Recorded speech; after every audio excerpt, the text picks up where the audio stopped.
Hey, welcome back to another video for The Actor's Dream. I'm Garrett. Again, we're back with Hannah and Dianza, and today we're going to be talking about how to memorize names and faces, okay?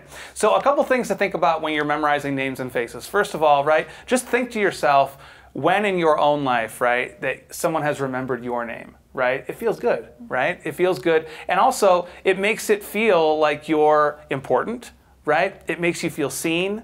So think about being in a classroom, being on set, being in a rehearsal room, right? Where you haven't known maybe your cast members' names in the first read-through, right? You go through, you get into a text situation, you might not know the people running crew backstage, right? And think about how much better the experience could potentially be if you had a quick way of remembering those names to solidify those experiences and make those things more palpable, right? I can also say too, as a teacher and also as a director, that if you learn how to do this, that the tangible benefits are immediately evident, meaning I can learn every student's name in class the first day. Right? I can learn everybody's name as a director the first day, and also as students who have been in my classes, right?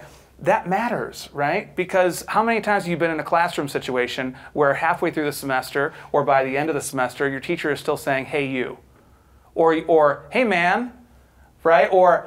Or you just have a sense of, I don't know if the teacher actually knows my name and it's been 10 weeks in, right? So all of those things, right, are important reasons why this is a tangible and useful tool in any kind of process, be it a rehearsal process, an educational process, or just in your daily life, right? Meeting people, networking, any kind of relationship, okay? And it's a lot easier than you might think, right? One of the things we say or we hear all the time is, right, I never forget a face, right? I never forget a face.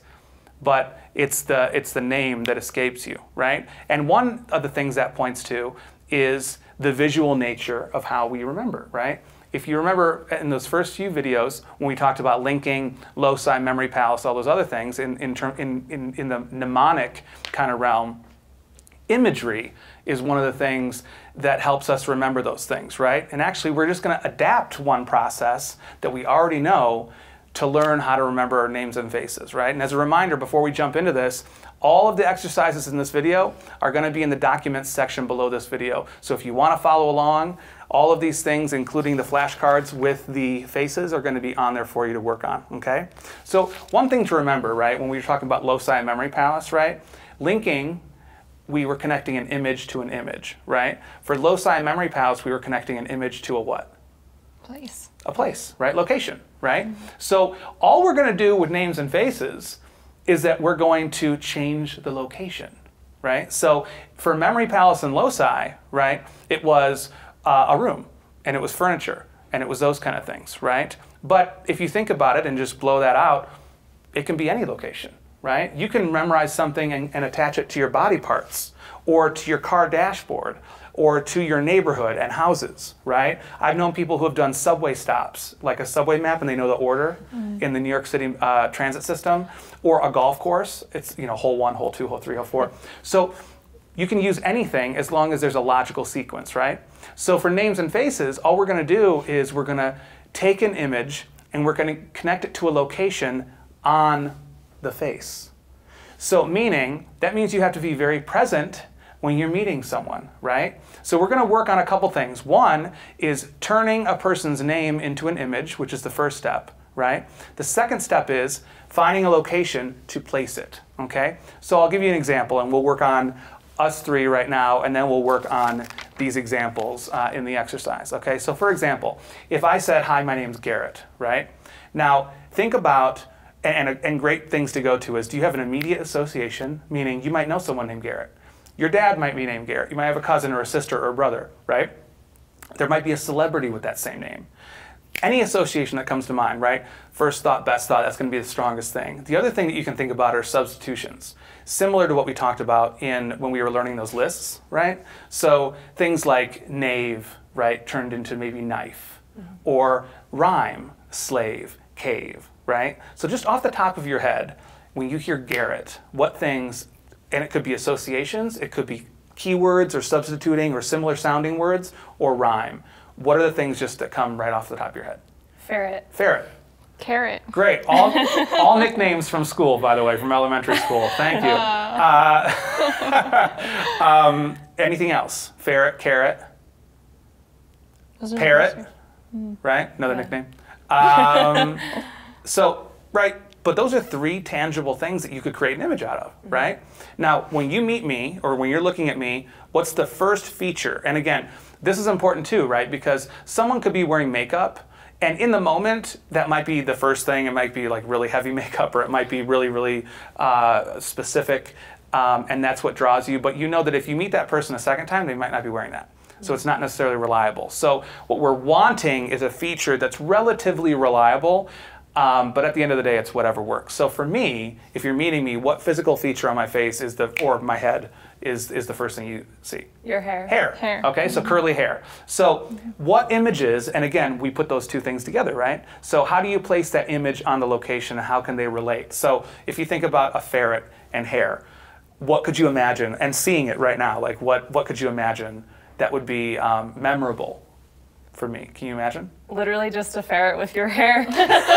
Or what about a ferret running through my hair? Yeah. Like tunnels almost, right? Or what if the curls, instead of curls, they were carrots? Like what if this was all just carrots? Yeah. So you're looking at me and boom, carrot, Garrett, boom, I got it, right? So Hannah, right? So Deonza, when you think of Hannah, when you hear the word Hannah, right? And again, is there an immediate association? I know you guys know each other, but we're kind of suspending disbelief right now. Keywords, associations, similar sounding words, rhyme. Can you think of an image that you could make out of Hannah? I think of Hannah Montana Okay. or banana. Okay, great. So either one of those things. All nicknames. Yes, exactly. We're going to be. We're revisiting our childhood trauma in this episode as well. So you're welcome. We had a 2-for-1 special. I think. Thanks. I think. Hannah Montana or banana. In terms of physical feature, when you look at her, what things, boom, could come to mind? I see the hair, like I think of Hannah Montana's wig that she had. Sure, but real quick, before we even get to the image, what about her in terms of, I'm going to put it there, or I'm going to put it there? What location? What feature? I'm going to say hair. Okay, I'm going to say she has very, very striking blue eyes, right? So I can imagine, boom, right? And that's the other thing. If you meet someone in a room of 100 people at a party, or you're in a classroom, or you're in a rehearsal room and a table, you might have 25 people, 40 people, 100 people. So it really wants to be that thing of when I meet someone, boom. Or when you meet someone, boom. And the other thing too here, which is something we glossed over, but just to not take this for granted, the first step is getting the name. Getting the name.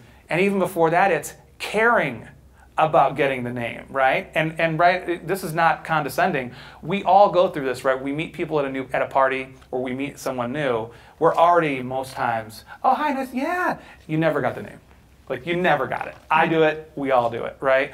So sometimes even mindfully going into a situation where it's like, get her name, get her name, get her name, get her name, that alone can fuse those in, right? But it's a reminder to you that you can't do any of those other two steps unless you've gotten the name in the first place, right? So again, what's one of the primary things as actors we need in rehearsals and in performance? Presence. So this is another great tool, and it sounds very small, but it's like imagine going around and everyone you meet, you actually did this with. You'd be more engaged, right? So again, Hannah Montana or Hannah Banana, whatever is going to be useful, and you wanted to go with her hair, right? So how would you create an image that could interact with that? I could see like a mini Hannah Montana playing on top of your hair. Okay, great. And I could I can imagine bananas like semicircle, like rotating on her blue eyes, like her pupil. You know what I mean? Like right. So again, this is very similar to Memory Palace, right? And loci. It's not a chair. It's a nose ring, or it's your eye color, or you might have really like a really big nose or really big ears, or you might have a dimpled chin, or you might have dimples, or you might have freckles. All of or crazy curly hair, you know?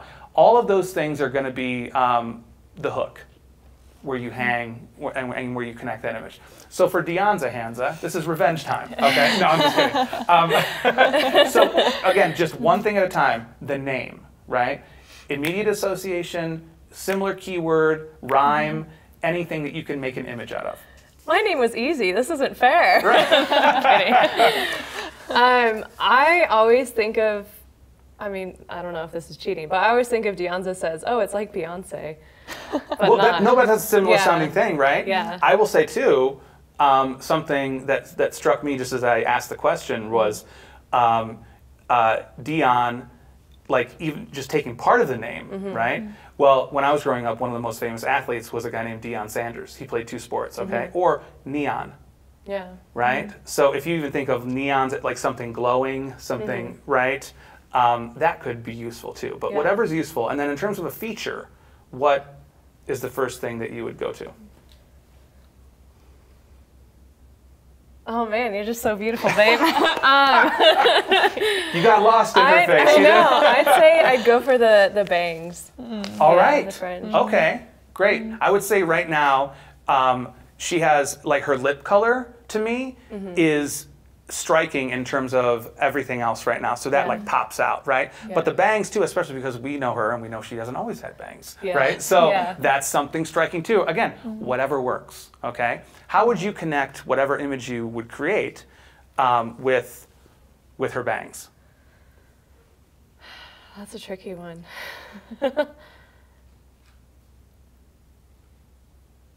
Man, I don't know. So I'll go with me first. So keep thinking about it, Yeah. right? And again, the reason we do these the way we're doing them is that so you can see in real time, sometimes there is a challenge. It's not like, oh, it's just easy, easy, easy.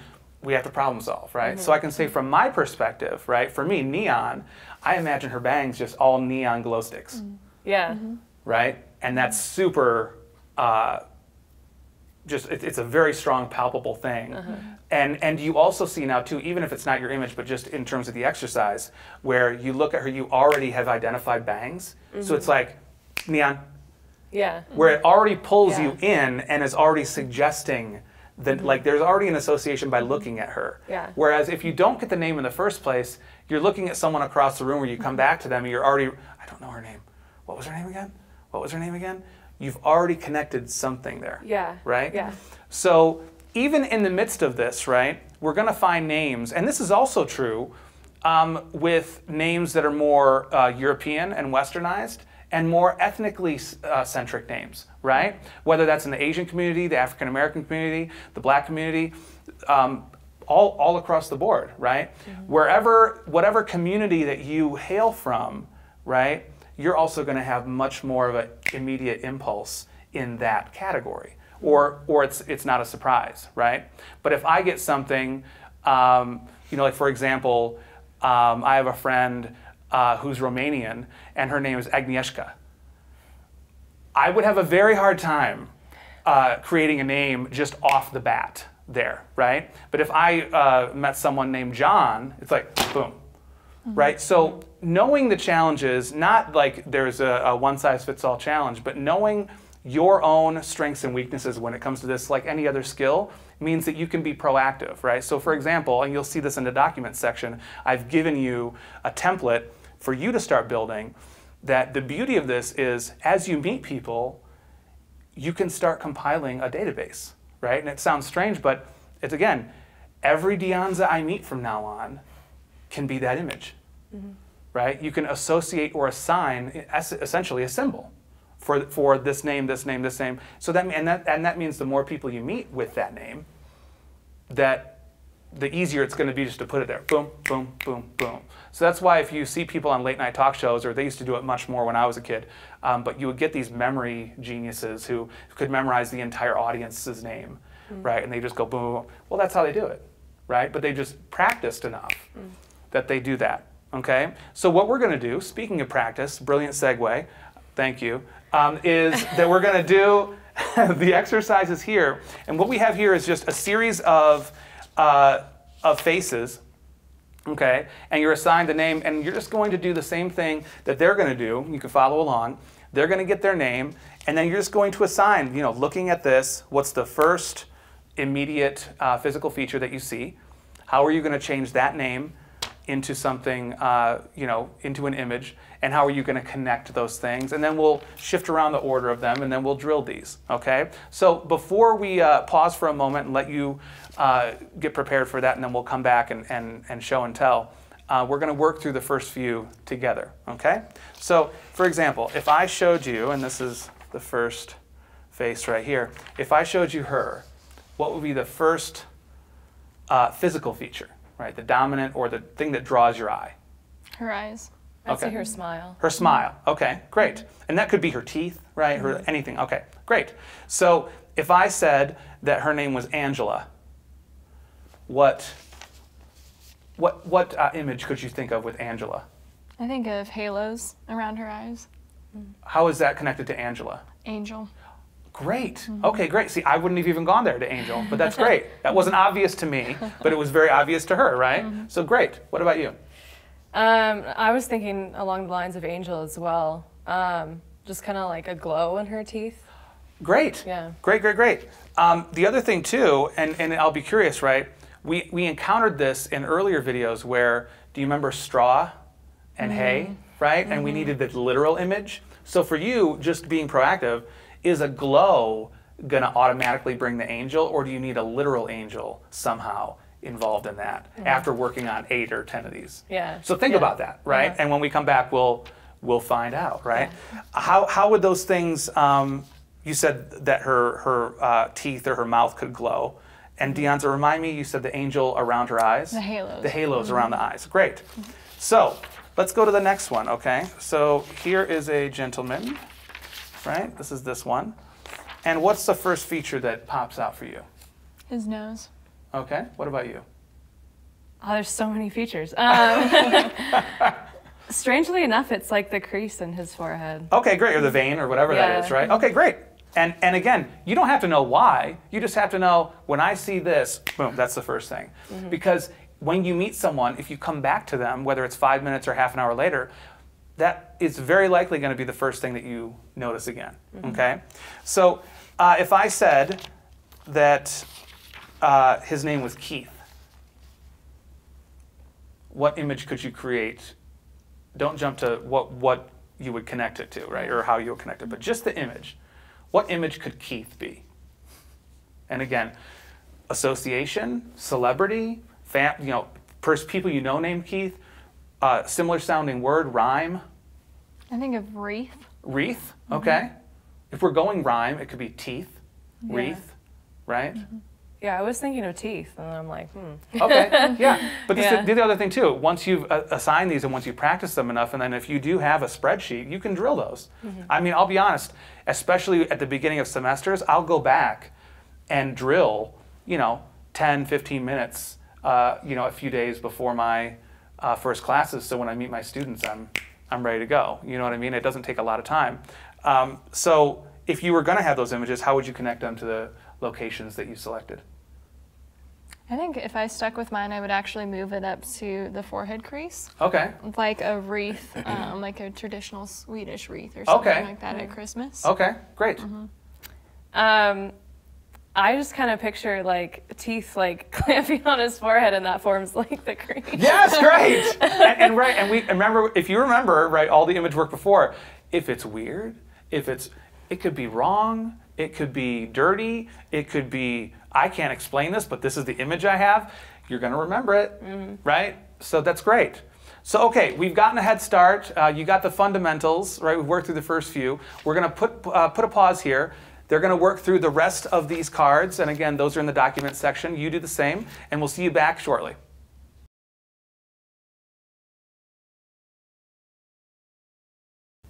All right, and we are back. We're going to be doing the exercises, learning the names and faces, okay? So just before we get started, a couple things. I've shuffled the order, right, so as not to give them any kind of advantage of, oh, well, I remember the order those names went in, right?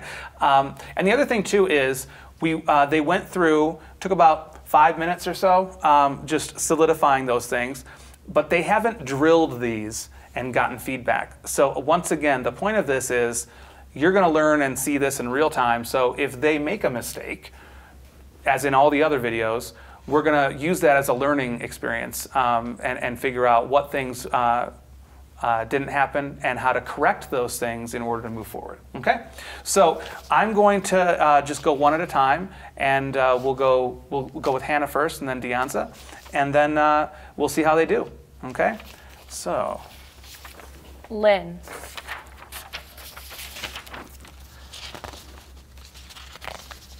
So this. John.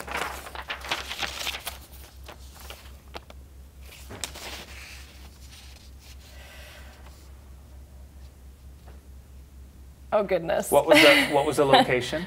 The location was her cheeks. Okay. Great, we'll put that away. Yeah. Okay.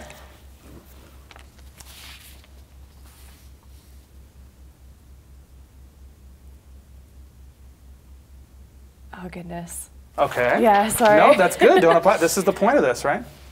Emily. Okay. Actually, no. Yeah, She that was doesn't what I go. got, That was a Garrett. good one. What about this one? Peggy. Okay. Angela. Keith. Lynn again. Okay, great. John. Okay. Great. So, do you remember the location for this? Yeah, it was like the creases in her smile. Okay, like the dimples or Yeah. just the lines. Okay, This is her, right? And her name was Betty. Betty. Okay. What was the image? I was thinking of like betting money, and I was thinking like money like popping out of. Like, Okay. Yeah. Did you see the money when you saw I her? did, yes, but Okay. I couldn't. I was thinking lottery for some reason. I was like, that's not it. Right, and so this is the other Yeah. thing, right? We talked about that sometimes we need something associative or similar is useful, and sometimes we need something more literal. Does that make sense? Yeah. So, and sometimes it's also just a case of time. You spent 5 minutes learning this and you created the image. If you've been working with these things and drilling them, perhaps that would be useful. But in the case that it's something where we need something more literal, right? Can you think of something that would more solidly bring up Betty? Could it be a Betty. bed? Yeah. Instead of bedding, bed, an actual thing, and that might be. And so, if it was a bed, how might a bed connect to these two, or to the lines? How could you connect those things? Like a bed kind of sitting in between the two. Sure. Yeah. Okay, great. So again, and this is all trial and error, right? And so that might be something that would work. I have a sense that in this case would be more. Yeah. Would bring it up faster, right? Okay, and then what about this? What was her feature? Her feature was her cheeks. Okay. And I totally forgot about the image. So Great. And Yeah. once again, many times, right? Why do we forget the image isn't strong enough, right? Or we can't recall the image because you don't have enough of a connection to it, right? So, Lydia. Lydia. Okay, now I remember. Okay. Like her cheeks were like lids, like popping. Yeah. Okay, great. So think about this. If it might have been just a lid like this, or could her cheeks unscrew? Could you imagine that? Yeah. And maybe you need blood coming out and you know what I mean? Yeah. Or a whole bunch of lids coming out of her cheeks, right? So again, making the image more three-dimensional and more vivid, right, might be helpful, right? But again, 6 for 8. Well done, okay? In 5 minutes, I would say that's pretty good. Yeah. There's only 2 people who hate me at the That's party. right, exactly. Exactly, but we got to play the numbers, Hannah. All right. So we're going to switch the order for Deonza. All right. Emily. All right. John. All right. Peggy. All right. Angela. Keith. Lynn.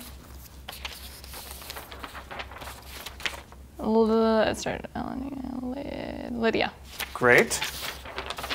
Betty. And we're back at where we started, okay?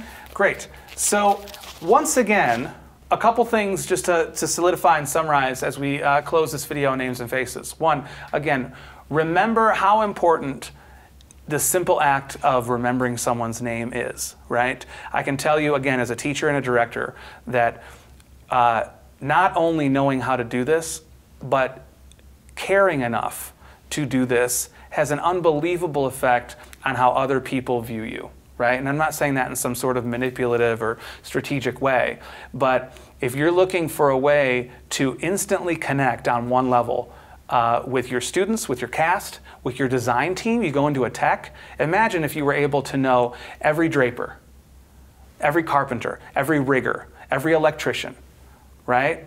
That is a powerful thing, not only for you, but for your team to realize, wow, this person cares, right? And this person knows my name, this person values me, they see me, they hear me. It really is an exponentially, has an amazingly tangible effect on everything, a ripple effect. So that's the first thing. To summarize the process itself, right? Again, it's just adapting the idea of connecting images to locations that you learned in loci and memory palace, okay? And the other thing about this too is that before you do any of this, what's the very first thing you need to learn anybody's name? The name. Yes, and you also need to care and get it first, right? You have to be present enough to want to walk in, shake their hand, hug them, do whatever you're going to do, but actually get that and then work on being able to retrieve it later. Thanks again for joining us. This was, once again, the Names and Faces video for The Actor's Dream. We'll see you in the next video.